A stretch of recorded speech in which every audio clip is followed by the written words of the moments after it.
5 asosdan iborat Ahmadiyya musulmon jamoati e'tiqodi. Birinchi asosiy Ahmadiyya musulmonlari e'tiqodi bu dunyodagi barcha musulmonlarniki kabidir va bu islomning 5 ustuni, ya'ni Allohning birligini e'lon qilish, 5 mahaldan iborat har kunlik ibodat, moliyaviy xayr-ehson qilish, Ramazon oyida roza tutish va Makka ziyorati, ya'ni haj.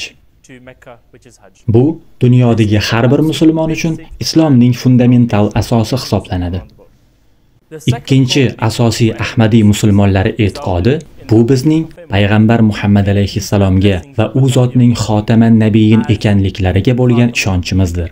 Biz u zotni barcha payg'ambarlarning muhri va Alloh taolo insoniyatga yuborgan so'nggi shar'iy payg'ambar ekanliklariga ishonamiz va u zot alayhissalomni Allohning yaratgan bandalari ichida eng mukammali, eng mukarrami deb bilamiz.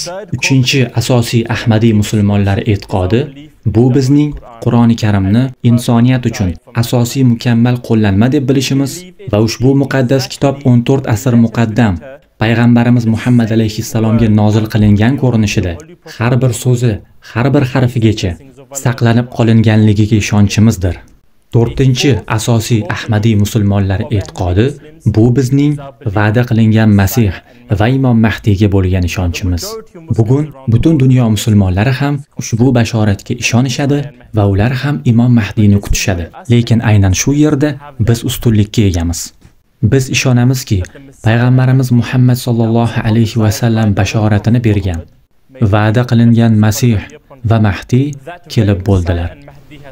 Biz ushbu va'da qilingan Masih va Mahdiyni Hazrat Mirzo G'ulom Ahmad timsollarida kelgan deb bilamiz.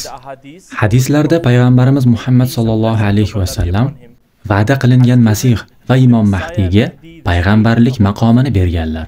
Va biz qat'iy ishonch bilan aytamizki, va'da qilingan Masih Mirzo G'ulom Ahmad hazratlari islomni va Alloh bilan uning bandalari o'rtasidagi mustahkam aloqani qayta tiklash uchun keldilar. Beshinchi asosiy Ahmadiy musulmonlar e'tiqodi bu bizning xalifalik, vorislik oliygohiga bo'lgan ishonchimiz. Muhammad alayhissalom vafotlaridan keyin xalifalikka asos solingani kabi, va'da qilingan Masih va Mahdiy vafotlaridan keyin ham xalifalikka, vorislik institutiga asos solindi. Alloh bizga yana xalifalik, vorislik oliygohini nasib etdi.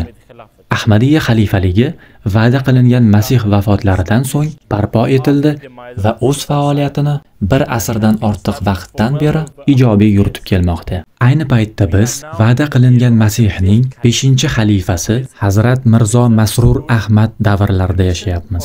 Ahmadiyya xalifalarining vazifalari islomning haqiqiy va tinch ta'limotlarini butun dunyoga targ'ib qilish va tarqatishda davom etishdan iborat. Bular Ahmadiyya musulmon jamoatining 5 asosiy e'tiqodi edi.